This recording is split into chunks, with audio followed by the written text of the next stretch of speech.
Welcome to our deep dive into the legacy of the Iraq War. The Iraq War. Yeah. And you've sent over some really powerful sources. I did. Stories from soldiers, Yeah. reflections from Iraqi citizens, Right. analyses that really try to untangle this whole event.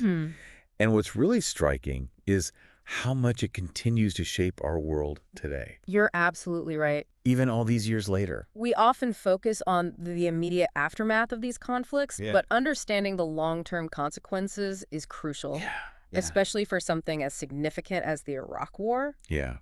And in this deep dive, we're going to hear directly from people who lived through the invasion Right. on both sides. Yes. Soldiers on the front lines, Yep. Iraqi families just trying to survive. And their voices are really at the heart of this. Exactly. Makes you think. Was the war justified? Yeah. What were the lasting consequences? Tough question. Really tough questions we'll try to grapple with today. A good place to start, I think, is with the initial justification for the invasion. Okay. The infamous claim that Saddam Hussein possessed weapons of mass destruction. Right, the WMDs. Yeah. That was the Bush administration's whole argument for going to war. It was. But then Yeah. no WMDs were ever found. No. And it's not just about being wrong. Right. It's about the shattering of trust that happened. Exactly. Imagine being a soldier Yeah. sent into a war zone based on that premise, risking your life, Right. only to find out later it wasn't true. Yeah. It's not just a political blunder. No. It's a deeply personal betrayal. I can imagine. Yeah. And the global fallout from that was huge, right? Absolutely. Yeah. It wasn't just about domestic politics. Right. It really damaged America's credibility on the world stage.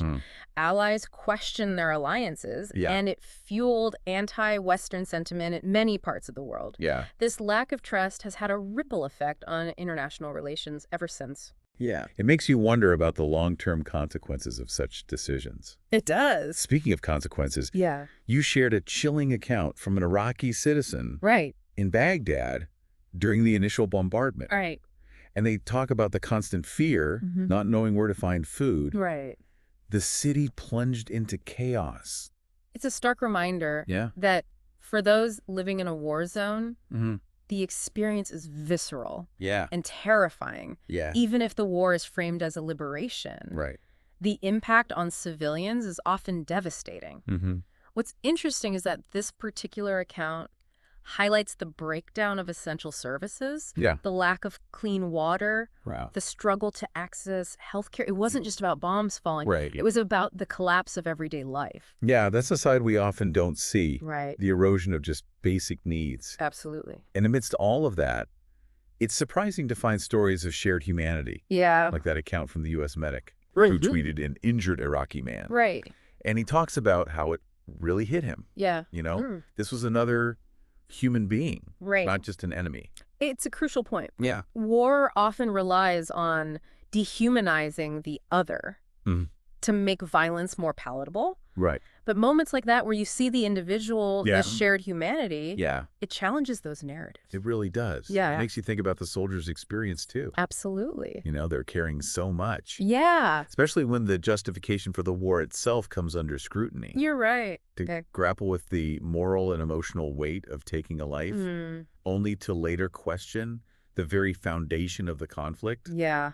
That's a heavy burden. Yeah. One source, a sniper, was incredibly raw in his account. Oh, wow. Yeah, he talks about the regret, Mm-hmm. the nightmares, Yeah. the feeling of being haunted by the faces of those he killed. It's a far cry from the glorified image of war we often see. Yeah, it's really powerful how he doesn't shy away from the darkness of it all. Yeah. And it seemed like he wasn't alone in feeling disillusioned. Yeah. Many soldiers went in believing they were liberators, but The narrative shifted dramatically once they were on the ground. I can imagine. The reality of the occupation, Mm-hmm. the complex political landscape, Yeah. the escalating violence, Right. it quickly became clear that building a stable democracy was going to be incredibly challenging, to Yeah. say the least. It sounds like it. Yeah, And that's echoed in the words of an Iraqi citizen who said, right. "We were promised democracy, but got chaos."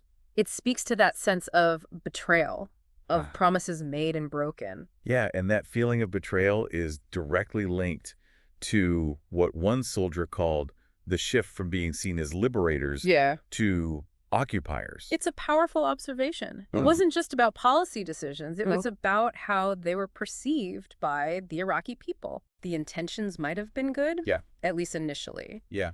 But the execution, that's where things fell apart. And that unraveling had some pretty devastating consequences. It did. Yeah. The removal of Saddam Hussein created a power vacuum. It did. And the instability of the occupation, Right. along with these pre-existing tensions within Iraqi society, really created a perfect storm for extremist groups to emerge. That's where groups like ISIS come into the picture. Right. It's hard to believe how quickly they gained power. Yeah, it's easy to look back and say, how could this have happened? Right. But the reality is there were a lot of factors at play. Yeah. The dismantling of the Iraqi army by the coalition Right. left thousands of trained soldiers unemployed and disillusioned. Wow. Ripe for recruitment by groups like ISIS. So it wasn't just about ideology. Right. It was also about opportunity. Precisely. Yeah. Add to that the widespread corruption within the Iraqi government, the lack of basic services in many areas, and the feeling among some Sunnis that they were being marginalized by the Shia-led government. And you had a recipe for disaster. It's a reminder that these conflicts aren't just about military victories or political ideologies. Right. They're about real people, real grievances. Absolutely. And the complexities of rebuilding a shattered society. Absolutely. And the consequences of getting it wrong can be devastating. Yeah. Not just for the country in question, but for the entire region and even the world. That brings to mind the idea of a double standard in global politics. It does. One of the sources, a British MP, drew a direct parallel between the Iraq War and the Russian invasion of Ukraine. It's a comparison that comes up a lot. Yeah. The argument is that if the U.S. could invade Iraq based on faulty intelligence about WMDs, then what's to stop other powerful nations from doing the same? It sets a dangerous precedent. It really muddies the waters. Yeah, it does. When it comes to international law and norms, doesn't it? It does, and it fuels a sense of cynicism and mistrust. Who gets to decide when military intervention is justified? Right. What are the rules? Yeah. And who holds the powerful accountable when those rules are broken? These are huge questions. They are. And they're not easy to answer. They're not. And the Iraq War really threw these questions into sharp relief. Yeah. It wasn't just about the conflict itself. It was about the ripple effects, the erosion of trust, the sense that the old rules no longer applied. And it wasn't just about the West either. Right. One of the most striking things that came up in these sources was how much the Iraq War damaged relationships between the West and what's often called the global South. It definitely exacerbated existing tensions. Yeah. Many countries in Africa, Asia, and Latin America saw the invasion of Iraq as another example of Western imperialism, of powerful nations imposing their will on weaker ones.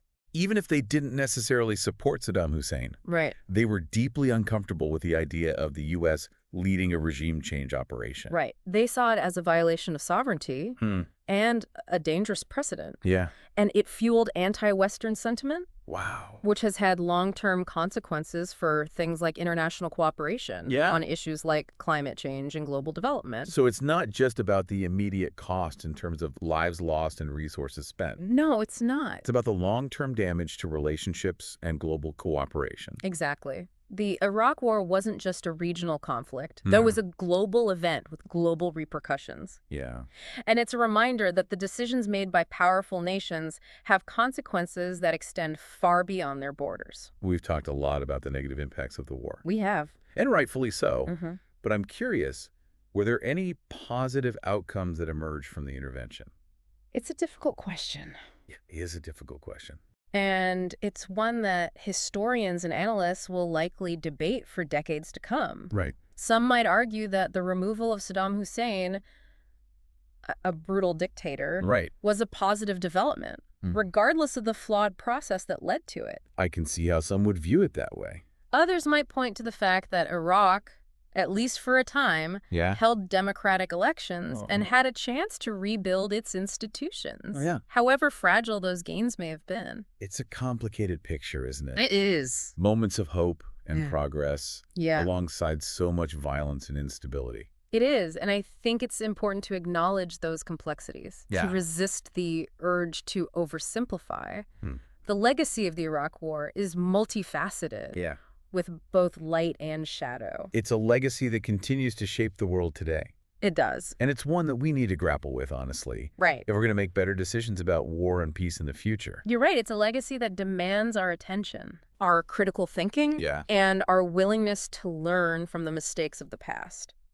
And that brings us to a crucial question. It does. What lessons can we learn from the Iraq War? Yeah. What should we take away from this experience? Right. As we navigate the complexities of international relations and the ever-present threat of conflict in our world. Yeah, that's the question, isn't it? It is. What lessons can we glean from all of this? Yeah. Looking at the sources you provided. Yeah. The need for truth and accountability in matters of war and peace is paramount. Yeah. You know, the Iraq War was launched on a foundation of deception. Right. And the erosion of trust that followed has had a profound impact both domestically and internationally. It makes you think about the role of critical thinking. It does. You know, fact-checking, right. demanding evidence, holding our leaders accountable for their actions. Absolutely. You know, those are crucial steps. They are. Not just in preventing future conflicts based on false pretenses, right, but in maintaining a healthy democracy overall. A well-informed citizenry is essential. Absolutely. And it's not just about individual responsibility. Okay. It's also about the institutions that are supposed to provide checks and balances. The media, the intelligence community, right. Congress, Yeah. they all have a role to play in ensuring that decisions about war and peace are made with the utmost care and scrutiny. It's a sobering reminder that those systems don't always function perfectly. Nope, they don't. Another takeaway that struck me is the need for a more nuanced understanding of nation building and intervention. Right. You know, this idea that we can just impose democracy on another country. Yeah. That it's a simple matter of removing a dictator and holding elections. The Iraq War shows just how naive that assumption can be. It's a complex process and one that requires a deep understanding of the local context, the historical grievances, the cultural nuances. Right. And it's important to recognize that imposing a system of governance from the outside rarely works. Right. It has to come from within if it's to have any chance of success. So humility is key. It is. You know, listening to local voices, recognizing the limits of external intervention. Right. Those are vital lessons. Absolutely. It also makes me think about the importance of multilateralism. The Iraq War was, in many ways, a unilateral action by the United States. It was. And it alienated many allies and partners around the world. The go-it-alone approach rarely works in the long run. Right. Especially when dealing with issues as complex as war and peace. Yeah. Building coalitions, working through international institutions, finding common ground. Those are essential steps towards a more peaceful and stable world. It sounds like it. And it's not just about military might. It's about building consensus, fostering diplomacy, addressing the root causes of conflict. It feels like the Iraq War was this turning point. It was. This moment where a lot of these issues came to a head. Yeah. And the consequences of those decisions are still being felt today. They are. And it's up to us to learn from them. Yeah. To engage in these difficult conversations. To demand better from our leaders. To hold them to a higher standard. To ensure that history doesn't repeat itself. Exactly. The stakes are too high to simply shrug our shoulders and say, well, that's just the way it is. We have a responsibility to learn from the past. To engage in critical thinking about these issues. And to demand a more just and peaceful world. The powerful message, and it feels particularly relevant today. It does. With so many conflicts raging around the world. Yes. So as we wrap up this deep dive, what's the one thing you hope our listener takes away from this conversation?